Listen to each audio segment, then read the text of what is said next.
Well, I'm going to follow up and not apologize for that last video because it is what it is. I needed to vent and I vented.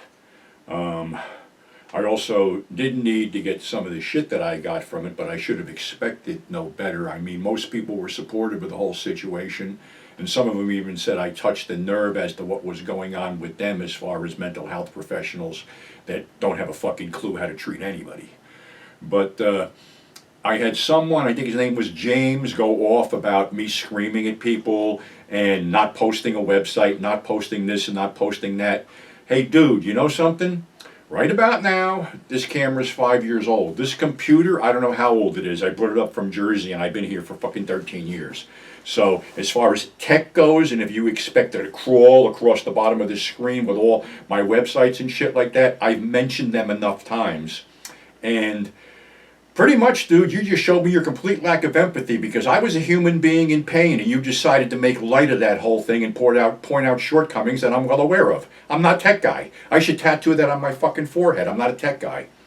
So, basically, you showed me no empathy whatsoever. As a matter of fact, you got confrontational. As a matter of fact, I had to delete the comments. So, let me leave you with this. In as much as I could use money, I don't want yours because yours isn't worth taking. Okay? Just realize that. All right? And as far as the other stuff goes, I'm trying here. I'm really trying. But when you're saddled with the shit I'm saddled with, it ain't good. And like I said, it isn't like that picture was pretty and people said this is depressing and shit like that. Well, yeah, reality is depressing. Realize it. Because it ain't only me. A lot of people are in the same boat I am. Nowhere to go, nobody to talk to, nobody fucking cares. I have, quote, a therapist who keeps canceling appointments and they're all over the phone. And this is probably some 30-something-year-old that just got out of school and has 3 kids and they're her priority. She don't know what she was doing. As a matter of fact, my last dark episode was because she pushed me over the edge. So you know something? If you got a mental problem, if you got mental health problems, you need someone who's qualified to help you, not some armchair quarterback. So I'm just going to leave that at that and continue on. Being that, I don't know, when I run this, Monday's my birthday. You guys want to do something for my birthday? Seriously? Because I don't need much. I mean, if you want to send me some weed, that'll be nice because the whole fucking situation around here is ridiculously expensive. But I'll give you a better deal. All right? You want to do something for my birthday? Get some dog food and donate it to a shelter because they need more help than I do. It just comes down to that. The shelters are overcrowded. Even do one better. Adopt a poor dog, you know? You can do that. So that's all I want for my birthday. Nothing more, nothing less. That's it. I'd rather someone help an animal in need than give me something, a gift or anything like that. So anyway, how about a Liquidators story about what was supposed to happen and unfortunately never came to fruition. Norm was dealing with a bunch of crooks. Of course, him being a crook. But the bigger problem we had when I came on board was that Norm was battling the landlord and the rent went from $10,000 a month to $15,000 a month. And you might go, holy shit, well, that's New York. And that's going back to before 2003, because 2003 was the end of everything. So, $15,000 a month, and it was going to go up in a couple of years to $35,000 a month. So Norm wanted out of there. And the thing was, and Dave Phillips will get a kick out of this because he loves the Green Bay Packers shit. Norm was dealing with a company out in California called Intermedia, which basically was a disposal company for media. He had called me up one time, said he got a whole bunch of music videos in, and they were all in these big boxes, about 100 tapes in a box, and it said degassed tapes. Well, I guess that means they were supposed to be bulk erased, which there wasn't. So that was the first load. The second load was going to be sports videos, which is where the fuck up was. Because a tractor trailer full of cases of sports videos when the bulk of them were a 30-minute Green Bay Packers tape. Well, I was there when they came in. because I wanted to be first in line to grab some good shit, but unfortunately there wasn't any good shit, and Norm went off his fucking rocker, screaming and yelling, calling the guy in California up, calling him out, cocksucker, motherfucker, this and that, I'll never do business with you again. So, as all Norman's bad deals go, they were regulated to the basement, where I probably had to deal with them later, which I did. The backstory on that whole thing is that, you know, when I was working there, if we could get a quarter apiece for them tapes, we were taking it. But when Giuliani pushed that whole 60-40 law, all of a sudden those quarter tapes became $1.25, then became $3 because all the porn stores needed 60% of non-adult goods to fill out the stupid law. So that's what happened there. But anyway, in the interim, Norman made a deal with somebody in Canada. And we got a big truckload of VHS and DVDs. So the day they came in, I was kind of slow on my side. Basically, I was a wholesaler. I was selling bulk on the adult stuff, so I already did my fucking work for the day. It was around 2 o'clock. I had nothing to do. So I said, why don't you let me check in the DVDs? I'll count them. Oh, that's a good idea. That'll help. Well, there was a ulterior motive on my part because I saw a bunch of the midnight movies in there, so while I was checking them in, I was making a pile on the side. So I counted over 5,000 DVDs. So I went up to Norm and I said, okay, here's the count, 5,000 whatever. And he goes, you never told me that. I said, okay, I never told you that. He goes, it was only supposed to be 3,000. I was like, okay. So anyway, this happened a couple more times, and then the guy from California, I think his name was Steve, flew out and made peace with Norm, and then we got another load, and this load was Anchor Bay stuff. Remember all those Evil Dead covers? There was 4 different covers. Then there was the book cover, the latex thing, and broken boxes like they had the Hellraiser cube. We didn't get the cube, but we got the discs in jewel cases. So we had a shitload of this, and when he took it to Chiller, he made bank.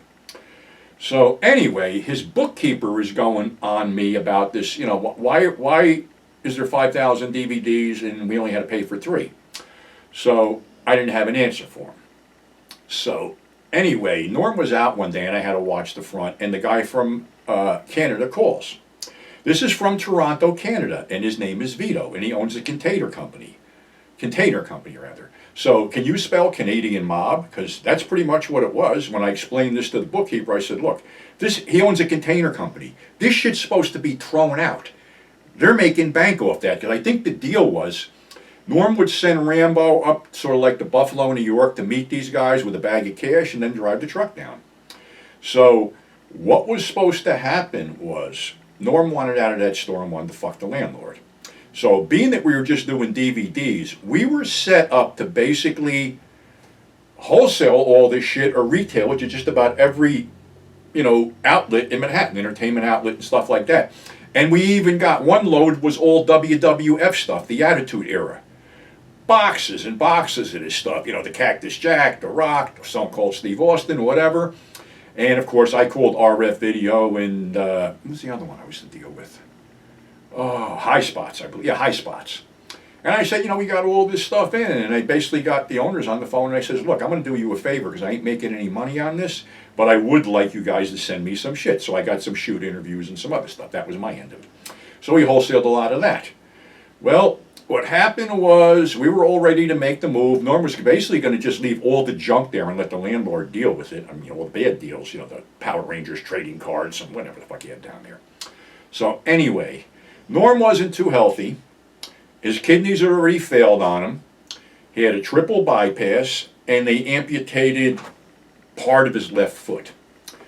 But he wouldn't stay home. That was the whole thing. He had a shitty home life. He was one of those guys that had to be at the store, So he had to be at the store. So we were shooting unconventional. I was supposed to do Chiller for the weekend. And we had a horrible fucking argument because he was bringing back somebody who I caught ripping off. And I'm yelling on the fucking phone, and I regret this to this day because that was the last conversation I had with him about how I'm trying to keep this thing afloat. You're basically bringing back a guy who's going to sink the ship. So, like I said, I go shoot the movie, and unfortunately he passed away during, when I was shooting the movie, and I never got a chance to right the wrong that I felt I did by having a fucking argument with him. So, had we survived, we would have been box office. The fucked up part was there were 3 tractor trailers that were paid for coming from California and 2 coming from Canada that were paid for. His asshole family that came in and started running the show turned him around, and they were paid for. So we lost all that money, and me and his driver, Rambo, you know, I don't know his real last name, his first name was John, he was Rambo Trucking. We could have taken the place over and ran it, but oh no, they wouldn't let that.